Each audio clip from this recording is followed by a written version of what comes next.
Hello, I'm Todd Hall, President and CEO of TrueLiant. As we mark our 70th anniversary in 2022, we reflect on a rich history that would not be possible without the support of the great city of Winston-Salem. From our humble beginnings in 1952 to the present, where we will soon serve over 300,000 members, hire our 1,000th employee, and exceed $4 billion in assets, to a future poised for continued growth, I am proud of the work we are doing together. TrueLiant is grateful for and remains committed to Winston-Salem and all of Forsyth County. Welcome to the Greater Conversations podcast. I'm Deetra Miller, the Director of Member Relations and Engagement at Greater Winston-Salem, Inc. We'll use this platform to showcase our local businesses, our community, and their stories.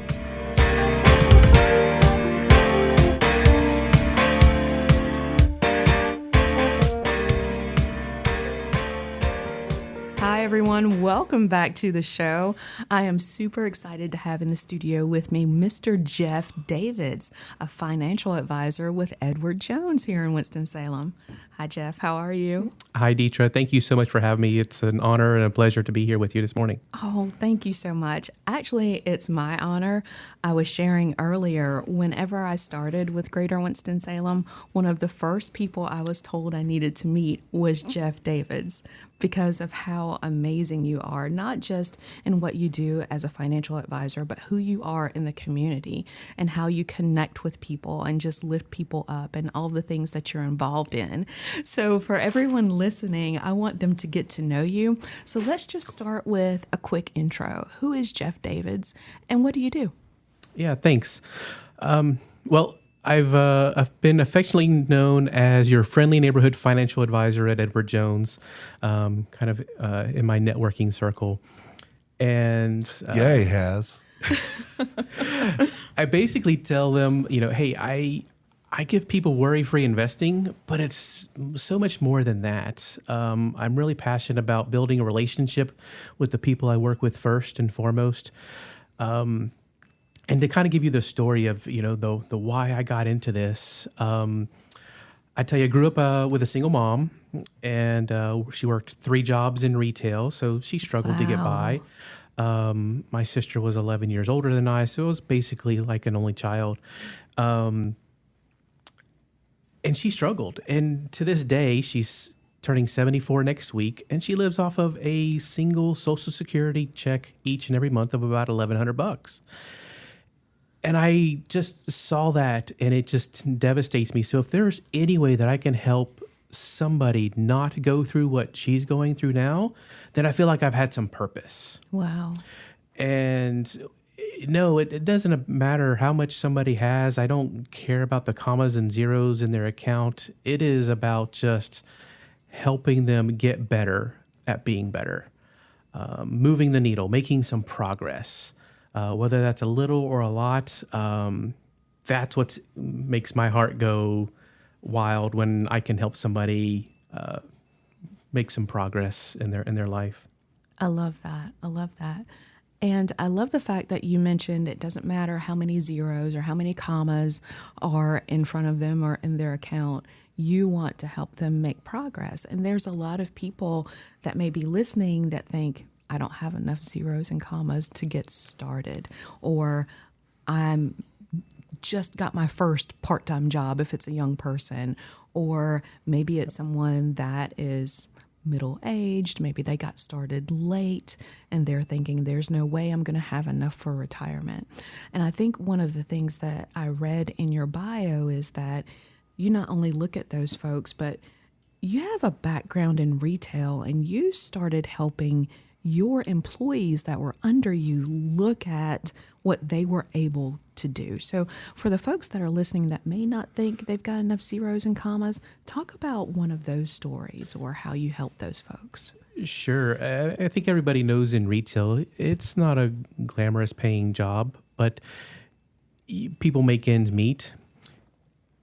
And what was passionate to me as a store manager for 20 years was making sure they were doing some of the right things to set their future up for better success than where they were right there at that moment. So I think that's always got grabs a piece of my heart when I see somebody that's just starting out or has been struggling or maybe didn't save along the way. And I just tell them, we're just going to go through a process. And we're just going to talk about making some small strides in the right direction. And that's what they value the most. I've got all walks of life that come and work with me. Some think that they have, oh my gosh, I'm never going to be able to retire. And I tell them, guess what? You're on the 3-day retirement plan, meaning if you have 3 bad days in a row, I give you permission to go ahead and retire right then and there. Wow.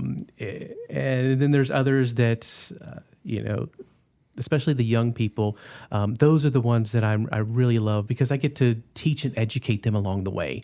Because we don't get enough financial education in our schools today. No. Not at all. So being able to teach them about how much they can save, how little it can start out at the very beginning can add up to big numbers down the road. They're amazed at it. So I love that. And I'm imagining as you're teaching, whether it's a young person or whomever, there are different tools. When you hear the word save, a lot of people may think savings account at a bank, but there are so many more tools. As an Edward Jones advisor, what are some of the tools in your toolbox that you offer your clients? Yeah, so I am famous for using what I call goofy analogies. Ooh, I like it. And Mickey Mouse, Donald Duck, Goofy? Something like that. Something like that. My favorite one is to figure out which size vehicle to put you in. Ooh, right? Okay. Because everybody can associate with a vehicle, Sure. right? Whether we need to put you in a Toyota Corolla or no, you need to be in a big jumbo Cadillac Escalade, and then they get it. But I've been very consistent at using those analogies, whether it's farming analogies. I love to garden and volunteer at the food bank garden. So again, people can realize, hey, do you know 1 kernel of corn can end up turning into a field of corn over time? Well, that's the same way that your retirement nest egg can grow as well. It just starts with 1. Everybody starts at 0 when you really think about it. So yeah, using these analogies definitely help get the point across to just about everybody. Again, I try to make this complicated world of investing just sound a little bit easier to understand. You do make it sound easier. As I'm talking to you, it's just like, why wouldn't somebody want to go ahead and start investing in themselves? Especially if you're thinking of it in the goofy analogies that you just mentioned, whether it's a car or a kernel of corn. Yep. Well, speaking of corn, and one of your favorite things to do is gardening. How'd you get into that?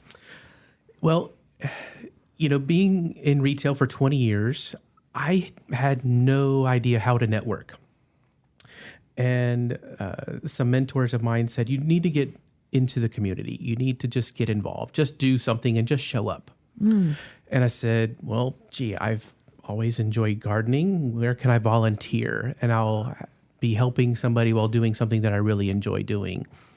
And so for the past 3.5 years, I've been volunteering at the food bank garden that's at Crossnor. Wow. And all of the food we grow ends up going to Second Harvest Food Bank as fresh food or Samaritan Ministries. And I've been doing that, like I said, for a few years, and the joy that I can get out of knowing that I'm helping the greater part of the community and people that are, out there hungry, that brings joy and purpose. And again, I'm out there helping the community, interacting with others. You're outside. They say that this part of the country is beautiful to be outdoors in, and it definitely does not disappoint. That's awesome. Now, is this something that you and your wife do together as well? We've tried that once. She's not as an early riser as I am, but she helps me out at the garden at home from time to time. That's awesome. That's awesome. Now, you're involved in the community in other ways as well. Talk about some of those things. Well, being an ambassador to Greater Winston-Salem Inc. Is definitely a plus. And I'd say the reason I do that is to really help the new members of Greater Winston understand, one, what some of their membership benefits are, but two, let them know that there's somebody just like them that's probably in the same boat as they were, just getting started or want to know how to get active in the community. And I love being a cheerleader, especially for small businesses. And I mentioned a minute ago how, I didn't know how to go out and do networking. So I had to learn it. And through the Small Business Center at Forsyth Tech, attended some, free classes on how to do it and to practice. And I got to do that with other entrepreneurs.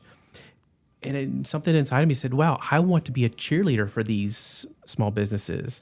So I support them every way I can, whether it's through their grand opening or ribbon cuttings, just stopping by to say hello or to invite them to a future event that I've heard about. I love being able to give back to those businesses in that way. I love that. And thank you for being an amazing ambassador for so long for Greater Winston-Salem. It always puts a smile on my face whenever I'm going to a ribbon cutting or another event that Greater Winston's having for our members, small businesses, or whatever size they are, and you're there. I can always count on seeing Jeff in the mix and supporting. So thank you so much for that. With Edward Jones, there's also something that you're involved in community-wise. Talk a little bit about that. So the latest thing, well, not really the latest thing, since I started with with my firm, I felt it was important to be available to serve the communities that were underserved, and specifically the LGBTQ community. I've been a participant and vendor at Pride Winston-Salem going back to 2018, and it's really about just being available for the folks in that community. And we have a business resource group at Edward Jones specifically for the LGBTQ plus allies in our firm. And we'll meet as often as once every month or 6 weeks and just talk about how we can be available and to understand what the members of that community are going through. And as an ally, it's very important to me that people are treated as humans first and foremost. And my heart opens up, and I want to be known as a safe space for people of the LGBTQ community to come and talk to. You are just a cheerleader for everybody. That is so fun. And being so involved and being a business owner, that's a lot to juggle. And a husband, that's a lot to juggle. So for folks that are listening that are in the same boat, they're an entrepreneur, they're involved in the community, they have a family, give a little bit of your own advice of keeping that work-life balance.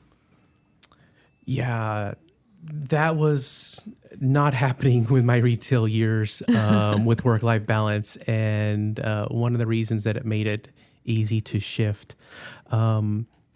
Family definitely needs to come first, whether it's a few extra moments in the morning or being sure you're leaving the office at a reasonable time.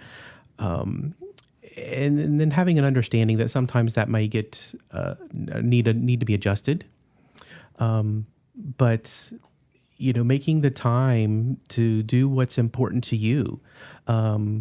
It's not on my, there's no boss that's telling me, oh, I need to go and volunteer, or I need to go and support other businesses in the community. But if it's important to you, you'll make time for it. I love that. Do you find that for folks that are in your networking circle that have put things in place that you offer as a financial advisor, that peace of mind helps them to create that work-life balance with their family because they're working on their financial future? Yes, and it's January, so I've been saying, hey, it's time to get financially fit. And yes, definitely some of the people I've worked with have taken that worry off their plate. One of my early clients, I remember she came in the first few meetings. I'd have to have a box of tissues on the desk because she was in tears every single time. Wow. Because she was so worried and concerned. And now, fast forward 4 years later, she understands that she is well on track. She's happy. She's referring people to come and talk to me. We've helped her personal business, help the employees of her business with their retirement strategies and planning. So it's just grown over time, and it takes a little bit of getting used to that. Well, I actually have a financial plan, especially for somebody that didn't have one or don't understand it. I tell people it doesn't cost a nickel to come and sit down and talk with me and have a conversation. Let's just talk. Tell me what's on your mind. What's important to you. I love that. I love that. So, Jeff, you also are very passionate about Alzheimer's. I am, and so is our firm. Our company, Edward Jones, has committed to supporting the Alzheimer's Association, and I have a personal history with that. My sister is experiencing her journey of Alzheimer's literally as we speak at the age of 57. Wow. That is a disease that does not discriminate. And best thing I can tell somebody there is get yourself educated about what the possibilities are down the road with Alzheimer's. They're trying to do some amazing things out there with new drugs on the market and things like that. But a lot of people are affected by it in one way or another. And it definitely touches me. And that translates to my clients as well. We talk about how to plan and prepare for a, oh no, what if scenario. And while it's sometimes a difficult conversation to have, at the end of the day, they do appreciate us having that conversation. Wow. That's amazing. Yeah. That's amazing. So thanks for asking, Tim. You're welcome. Jeff and I are friends, so we talk a good bit outside of here. So I knew that was something he was passionate about, and I thought people should know that about him. Love that. Love that. And when you're talking to people right here in Winston-Salem. So I have to ask, what is it that just drew you to Winston-Salem, kept you here, and just motivates you to share Winston-Salem with people? Well, definitely it's the people of Winston-Salem that have probably kept me here, for sure. There was a transition of careers, and when I really sit back and realize who is supporting me and how I can support other people in the community, that's been a big key for me and my family to stay here in Winston-Salem. We probably have had an opportunity to relocate and said, let's stay here. You don't get that in the places that I've lived before. I grew up and was raised in Florida. We spent about 3 years out in the Phoenix market, and the people just don't compare to those that are here in Winston-Salem for sure. Love that. Love it. Love it. Love it. Tim, I'm sure you definitely agree. Oh, absolutely. Absolutely. Fantastic. All right. So I have to ask this. Favorite place to go in Winston-Salem for date night for you and your wife? Our favorite place has been Delicio's restaurant in downtown, off Brookstown Avenue. The food is amazing. The company has been amazing. And if you have not been, and anytime somebody asks me a go-to restaurant, it is always Delicio's. I love it. They don't I'm going to have disappoint. to check that out. Yes. Awesome. Yeah. Well, Jeff, is there anything that we did not touch on today that you would like to share with everyone listening? Well, if anybody is curious, they definitely can reach out to me, and there's a couple different ways to do that. One way is through just searching me on Google. You can search Jeff Davids at Financial Advisor Edward Jones Financial Advisor, or they can look me up on LinkedIn. All of my contact information is there. My office is located here in Winston-Salem. I'm behind the Home Depot area off of Westgate Center Drive. And they can always call me at 336-968-1160. I love it. Thank you so much, Jeff, for being here today. And for everyone listening, until next time.